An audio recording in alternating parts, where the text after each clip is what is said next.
I didn't want to make this video, but I had to because I realized something that broke my heart. Too many people, especially those over 50, are quietly giving up on life, not because they're weak, not because they're lazy, but because the world stopped believing in them. And when that happens, we tend to stop believing in ourselves. But if you're listening to this right now, it means one thing. You haven't given up completely. Not yet. And I'm going to tell you why that decision alone is more powerful than you think. Before we go deep into this, drop the city you're watching from in the comments. I want to know where the strongest minds are tuning in from. And if this message already feels like something you were meant to hear, hit the like button and subscribe so you don't miss what may become the most important words you hear this year. Let me ask you something. Have you ever looked around and felt like time moved on without you? Your kids have their lives. The workplace doesn't value your wisdom. And technology, it makes you feel invisible. And yet, you still carry more wisdom, more resilience, more perspective than most people walking this earth today. I'm speaking to you directly now because the world won't say this loud enough. Your time is not over. In fact, it can begin right now in ways you never imagined. I recently heard about a man in Ohio. His name was Robert, 67 years old, worked the same job for 32 years, got laid off, no warning, just a handshake and silence. For 6 months, he stayed in his house. No one called, no one asked. He felt forgotten. Until one day, he walked into a local library, picked up a 31-day daily high-impact planner and a book on small-scale farming, and started growing vegetables in his backyard. He now sells produce to half his town. He didn't do it for money. He did it because he wanted to matter again. And he does. Now, here's the truth. Most people won't hear about Robert. The media doesn't cover ordinary people doing extraordinary things at 67. But that's the kind of story I want to share today, because it's your story too. You just haven't written the next chapter yet. Here's a hard truth no one talks about. Age isn't what stops people. It's belief. Most people over 60 are still physically capable, mentally sharp, but emotionally, they're tired. Not from life, but from being told their life is winding down. Listen, there is no retirement age for your mind. There's no expiration date on purpose. I've seen people in their 70s who start businesses, write books, adopt healthier lifestyles, even learn new technology, not because it's easy, but because they stopped accepting the lie that they were done and started growing vegetables. The only thing that truly ends you is when you stop becoming more. Let me ask you this honestly. What is something you've always wanted to do, but told yourself, it's too late? Think about it, write it down, or better yet, drop it in the comments. Let's turn this comment section into a declaration zone. If you're thinking, I'd go back to school, or start a little business, or learn something new, don't overthink it. Because later in this video, I'm going to show you the exact framework I've seen people use, even after 65, to build something real again. But I'm not giving it to you yet. Because first I want to show you something far more important. Why so many people feel stuck and how to break free. Now I want to say this gently. You may feel alone, but you're not. Even if no one checks in anymore, God hasn't stopped listening. And prayer isn't a ritual. It's your access to strength the world doesn't understand. When I talk to people who've turned their lives around after 60, nearly all of them say the same thing. They started asking deeper questions, not what can I do, but what was I made to do? That shift, that's where it begins. Now you might be wondering, okay, I hear you, but what am I supposed to do with that energy? What does that look like for someone like me? That's exactly what we're going to get into next. Because the key isn't just motivation, it's clarity. And when you have clarity, even the foggiest path becomes walkable. So stay with me. What I'm about to share might change the way you see the next 20 years of your life. You don't need to catch up to the world. You just need to wake up the part of you that's still alive inside. And once that happens, everything else becomes possible. Let's talk about that next. If you're still here, let me say something that may surprise you. You are already ahead of most people your age because you're still listening. You're still seeking. That's what separates the ones who stay stuck and the ones who break free. And that's what I want to talk about now. Because getting unstuck is not about luck. It's not about money. It's not even about time. It's about clarity. Let me ask you something. Be honest with yourself. When was the last time you felt deeply clear about your purpose? Not just your routine, but your purpose. That thing that makes you feel useful, important, alive. If it's been a while, you're not alone. Because I want you to be part of something right here that helps you reclaim it. Here's what happens to most people over 50. They wake up and the day already feels the same as yesterday. The news, the same. The people around them, busy. The phone doesn't ring much. And over time, the mind slows down. Not because it's tired, but because it has nothing new to chew on. That's how people get stuck. It's not the body first. It's not even the schedule. It's the fact that the brain stops growing and the spirit stops expecting. That's the real trap. And the only way out is to reignite your mind again. I once met a woman at an event in Arizona. Her name was Ellen. She was 72, quiet, reserved. She told me, I've been invisible for a long time, even at the grocery store. It's like people walk right through me. But then she started taking one course online, gardening, then pottery, then YouTube tutorials. She started making pottery in her garage. She showed me photos, bowls, cups, vases, beautiful stuff. Now she sells them at farmers markets on weekends. She said, I didn't do it for money. I did it because I needed to feel new again. That sentence stayed with me. I needed to feel new again. That's what being stuck steals from us, the feeling of becoming. There's a belief a lot of people carry quietly. If I didn't figure it out by now, I never will. And that's a lie, a deep, damaging lie. Some of the greatest minds in history didn't do their best work until after 60. Colonel Sanders didn't launch KFC until 65. Laura Ingalls Wilder published her first book in her 60s. Grandma Moses started painting in her 70s. They didn't miss their chance. They were getting ready the whole time. But what made the difference? They moved, even when the world wasn't watching. So here's the real question.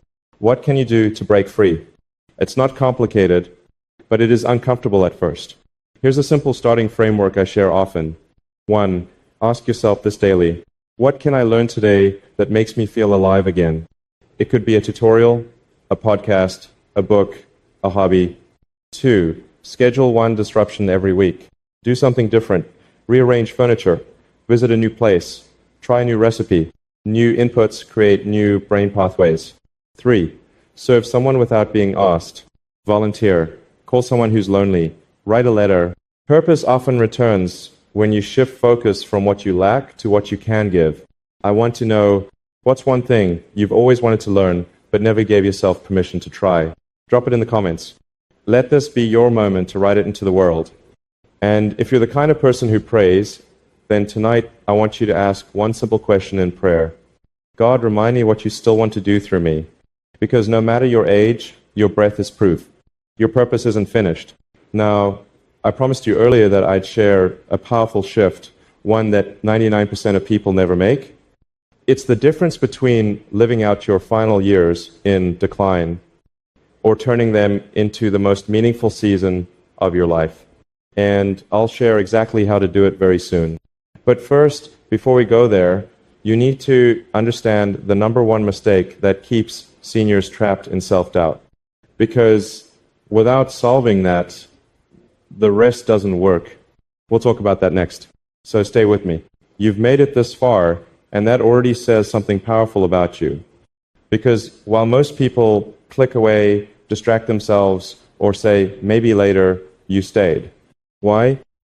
Because something inside you knows there's still more ahead. And you're right. Now, earlier, I told you I'd share one of the biggest traps seniors fall into, often without even realizing it. And this one's important because if you don't catch it, you'll keep talking yourself out of a life that could still be remarkable. Here it is. Most people over 50 confuse comfort with peace. They think because life is quiet, that must mean it's peaceful. But quiet isn't always peace. Sometimes it's just numbness. Sometimes it's just a life that stopped moving forward, so nothing rocks the boat anymore. And over time, that stillness doesn't calm you, it deadens you. You stop trying, you stop learning, you stop believing anything new can happen. That's the number one mistake that feeds self-doubt, mistaking a small life for a safe one. Think of a lake. When it's still for too long, it looks peaceful. But if nothing flows in or out, the water goes stagnant. It loses oxygen. It can't support life.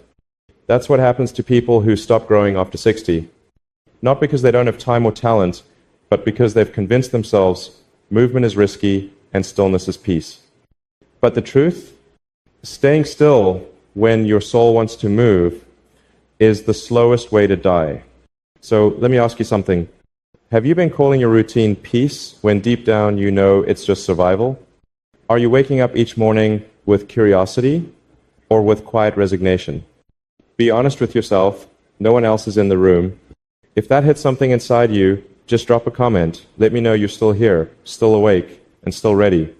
Because now we get into what to do about it. The good news is this. You don't need to overhaul your whole life to feel alive again.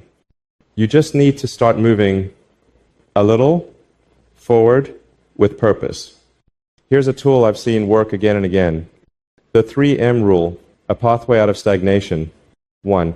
Move your body, even just 10 minutes a day. Walking, stretching, gardening. Motion in your limbs signals motion in your life. 2. Move your mind. Learn one new thing every week. It could be small. How to grow a tomato. How to send a digital postcard. How to manage a simple online store. It's not about relevance, it's about reinvention. 3. Move toward others. Call someone, smile at a stranger, serve at a food bank. Isolation is fertilizer for doubt. But contribution, no matter how small, builds confidence. I once read about a man in Alabama. His name was Charles. He spent years alone after retiring. No friends nearby, no kids around. His wife had passed. Every day looked like the last. Until one day, he signed up to help third graders read at a nearby school. He said the first day terrified him. He felt irrelevant. But 3 weeks later, a little girl looked up at him and said, "Mr. Charles, I read that because of you." He said it was the first time in 12 years he felt like he was needed again. That one moment shattered years of self-doubt. I believe God doesn't just give us breath to survive. He gives us breath to build, to give, to lift others. And if you're still breathing today, that means He's not done using you yet. Sometimes our greatest chapters don't begin until we stop asking, "What can I get?" and start asking, "What can I give with what I already know?" Now, remember what I promised you in the beginning? I said, there's a reason I almost didn't make this video, but also a reason I had to. And in just a moment, I'm going to give you the mindset shift that changed everything for the people I've seen go from invisible to indispensable. But for now, I want to leave you with one truth. Your life isn't meant to shrink with age. It's meant to sharpen. Just like a pencil. Used, well, worn down, but still writing legacy till the very last word. The best years of your life are not behind you. They are inside you, waiting to be lived. And if you stay with me, I'll show you exactly how. If you've stayed with me this far, you're not just curious. You're ready. And I respect that more than I can say. Because most people will never hear what I'm about to tell you. Not because it isn't out there, but because they're too distracted, too numb, or too afraid to face what it requires. But you're different. And now, I want to give you the shift, the one mindset change that I've seen transform lives after 50, 60, even 70 years of struggle, stagnation, and silence. Here it is. The rest of your life doesn't have to be a reaction to your past. It can be a response to your future. Most people don't live from the future, they live from the past. They say things like, "I already missed my chance. I used to be, it's too late now." But here's the truth. Your past is not your predictor. It's just your preparation. Everything you've been through, every mistake, every regret, every moment of pain wasn't wasted. It prepared you to be who you're meant to become now. That's the shift. That's what 99% of people never see. Let me ask you something. What if everything behind you wasn't a conclusion, but a curriculum? What if your most powerful years weren't about climbing higher, but giving deeper? Because here's the part that most people never understand until it's too late. At some point, life stops being about what you can get and starts being about what you can give. And that's where everything opens up. A few months ago, I heard about a man named Harold from Wisconsin, 71 years old, retired, widowed, no kids around, just a small pension and a quiet house. One morning, he saw a flyer at a coffee shop. Local teen center needs mentors. He didn't think he had much to offer, but something told him to show up.